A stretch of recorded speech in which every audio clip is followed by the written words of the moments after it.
So we will be seeing a Shaman versus a Mage matchup. So looking at the Shaman deck, I would assume that's going to be mid-range Shaman just because of the Thunderbolt Valiant. It's not normally being played in like an aggro type of Shaman deck. And possibly be a Reno kind of variant too, because we do see the Twilight Flamecaller, which is not normally played in many kind of decks, but I would assume this is very, very strong against Zoo type of decks, or aggressive kind of decks, really.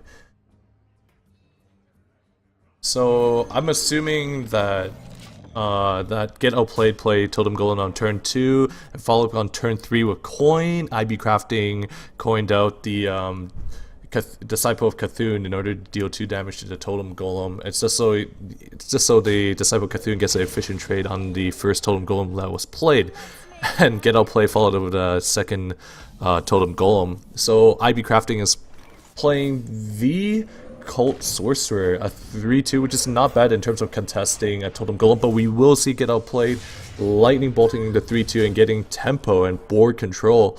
So for ibecrafting's deck, although it's like a Cthulhu type of deck, it does tend to be a little bit slow as we see the cards in ibecrafting hand. We do see Kabbalah's Tomb, we do see Ice Block, Blizzard, and like a very heavy mana type of hand. But we do see a Harrison Jones, which is a pretty big deal against a Shaman deck just because of the Doomhammer they're going to play. ibecrafting is going to draw a lot of cards when that Doomhammer is going to be played by the Shaman, just because it just is one of the main damage dealers that GetOutplayed is going to have. Only if he's playing though, because I see a lot of Shamans cutting out Doomhammer nowadays, just so they're not vulnerable against Harrison, and they're going to use a different kind of win condition, maybe Alkir or Bloodlust instead. So we do see the Rockbiter coming out for a little bit of tempo, removing the Ethereal Conjurer, although taking 6, but I feel like it's worth it as long as ibecrafting can't completely clear this board. We do see the Twilight Flamecaller being played. That's actually very, very interesting. Maybe just to remove that 1/1, but you can also settle for a better AoE type of play, like maybe ibecrafting has Flame Strike that's coming out, maybe you can top deck it, but Thunderblood Valiant is being played right now. It's gonna be buffing up a lot of the totems and doing efficient trading. But we do see the Blizzard coming down right here. So for that flame calling being played, it's allowed you to set up for a very, very good Blizzard. But 2 Thunderblood Valiants are being played, and you're gonna totem up right now. That totem is gonna be very, very strong. It's gonna be a full 5/1. It can be easily removed with the ping, but the Frost Nova looks really good here, especially with the Doomsayer pickup, which can be potentially be removing the whole board that Shaman has. But fortunately enough, we do see a Hex, and obviously pinging off the totem just in case this Doomsayer can be answered. So we will be seeing the Manatide totem coming down just for more draws. I would assume that GetOutplayed would totem once again just to get that buff from the double Thunder buff Valiant, just in case they get removed. So we do see a 4/3 Manatide totem, which is very, very strong. Kabbalah's Tomb is being played right now because this is one of the only turns that, but they're not very reactive type cards, and the Shaman's board is looking quite threatening right now. So definitely either using Forgotten Torch, yeah, just remove the Manatide totem, or just playing Elise just for a little bit of board, just so you can trade later with your Fireball, just so you can have a little bit more efficient trading. But right now, 8/2 totem, I mean a Taunt totem is just so strong right now with just a double Thunderbolt Valiant. So looking very, very tough for ibecrafting right now. So very difficult turn. Planning to play Acolyte of Pain, probably just gonna ping it just for card draw, looking for the reactive type of cards. So 1 ping. Oh, picking up the Frost Nova, that's actually highly relevant. It will stall the board pretty effectively. So looking at this, Alakir is being picked up. It can be comboed to the Flame Tongue Totem if needed be. Yeah, so he does totem up. He does play the Argent Squire. And this also allows room for the Alakir too for the following turn. Just quite insane. We really don't see that often either. So definitely very, very strong. So a ping is going to be used on the Acolyte once again. Just looking for answers. So we do see a 7 drop. It's going to be Vekler. I don't think Vekler is too relevant here. I'm not sure how much, like how strong Cthulhu is right now, just so if Vekler can be activated or not. But the Acolyte Pain is traded in just for an extra card draw. Valiant, but the biggest threat here is actually the Stone Claw Totem, which is a 12-1, which can potentially put you down to lethal range. So Ice Block is being played right now just for survivability's sake, but even with the Ice Block, it is definitely going to be popped this turn, and it's gonna be popped with 1 HP left. So it's really difficult for ibecrafting to actually come back from this one. And especially when you have such strong totems as well. It's really bad for ibecrafting here, and I feel that GetOutplayed has got this in the bag and will be taking game number 1. So Vekler is probably getting played right now if he actually going to play anything, but definitely it does not look too good for ibecrafting.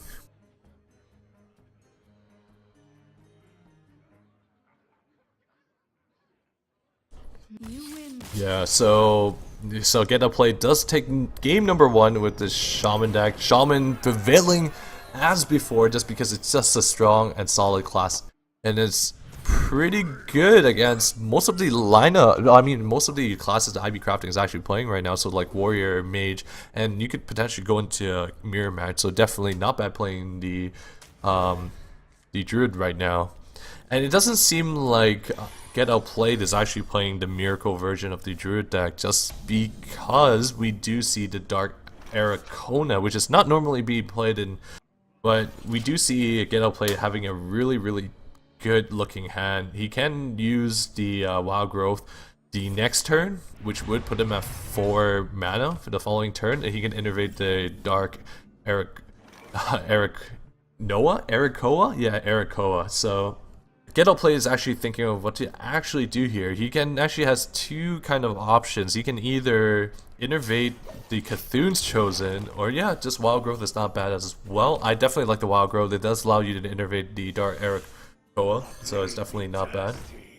So the Frothing Berserker is being played right now. Damage effect kind of creatures like Frothing, Bloodhoof Brave, and then that swipe extra 1 damage actually helps it quite a bit. But GetOutplayed is deciding to play the Azure Drake here and wrathing it. Quite interesting, but it's definitely very efficient at the same time. You're able to draw an extra card and you're able to remove a pretty threatening creature from ibecrafting's board.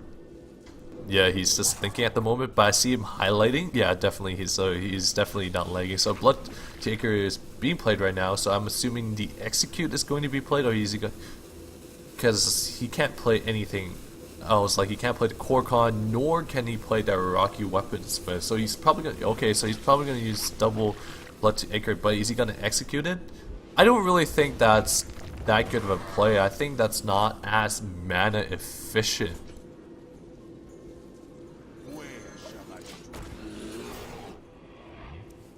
Yeah, so yeah, I didn't think that was mana efficient, wasting like an execute on it. Like, you could potentially use an execute on this board. I'd rather use the Korkon in the lead previous turn just to remove the Azure Drake, and then you use the Blood of Ichor onto this 4/6 right here, and you can easily just execute it for the board.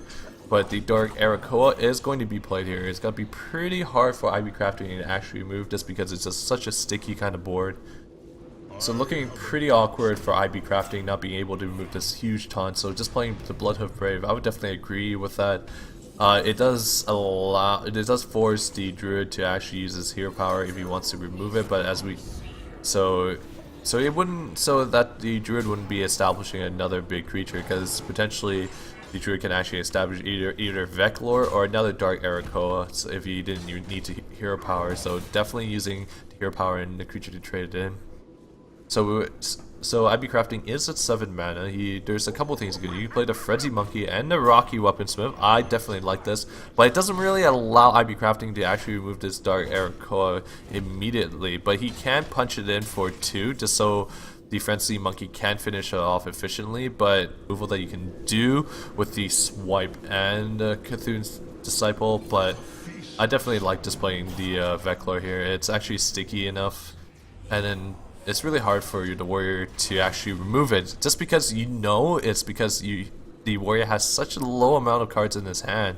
So it's really unlikely that you'll actually have a good answer to this kind of board, especially when the Temple Ward don't really run Brawl. Especially when they don't really run Brawl, it's really hard for them to actually come back from the board like this unless they drop down Variant on turn 10 and summon a huge bunch of minions, like strong minions, to actually bring back the board. But Swipe is being picked up right now too, but it's definitely not needed. The board gets actually quite weak. And I definitely would like to use Nourish here. You're ahead on board and you can use Nourish to actually go into drawing more cards. Like, even if you do nothing this turn, you are still ahead, so definitely Nourish is actually a really good pickup. You do have a Wrath at the moment. I would definitely like to use Wrath, but a Swipe is being used right now. So as I said before, Swipe is sort of a weird card against Warrior just because it also deals 1 damage. It can help a lot of the creatures that the Warrior is playing at the moment. But Wrath also helps you cycle an extra card. So ibecrafting looking at a pretty bad spot at the moment, unfortunately.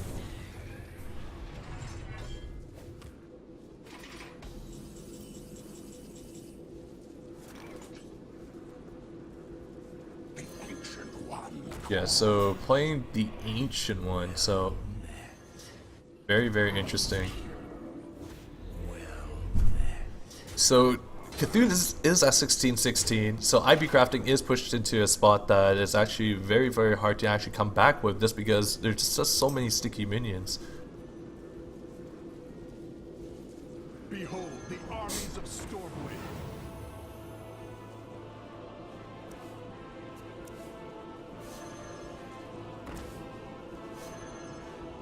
Alright, we will be having another caster very soon, but GetOutplayed did win game number 2.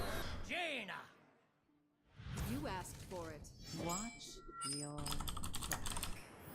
Hello? Hey. Hey, what's up? Are you up to date of where they're at right now? No, I have to add the other guy. Yeah, it's perfectly fine. So right now GetOutplayed is playing his Rogue deck, and ibecrafting is playing his Cthulhu Mage deck, which is actually quite interesting. Alright.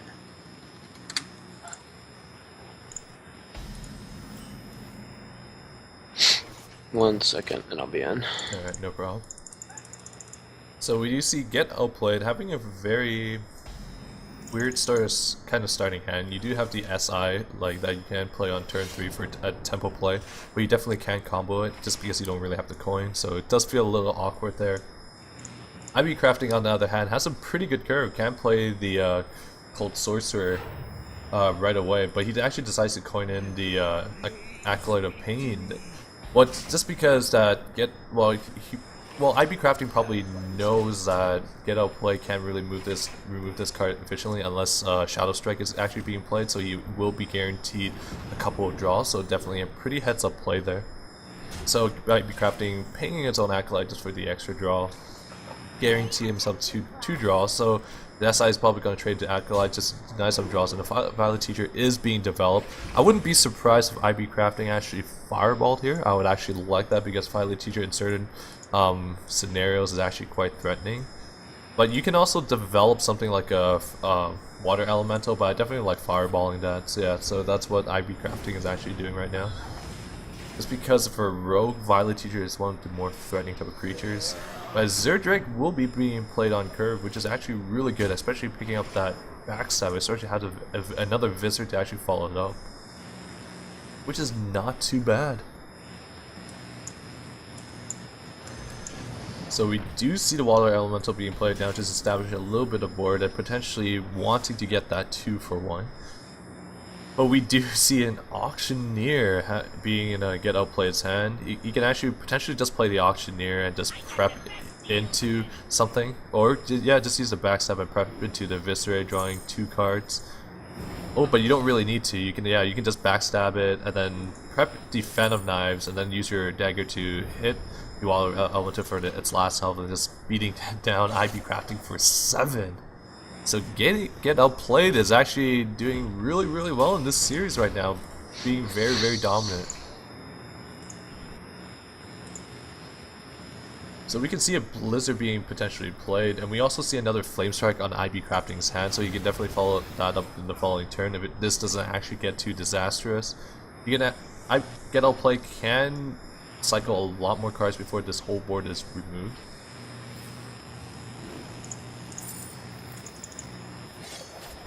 So Phantom Knife is being played. Tomb Pillager is being picked up. I definitely like playing the Tomb Pillager just because it is on curve. But Get Outplayed does decide to actually play the Blood Mage Dallas instead and just re-daggering out.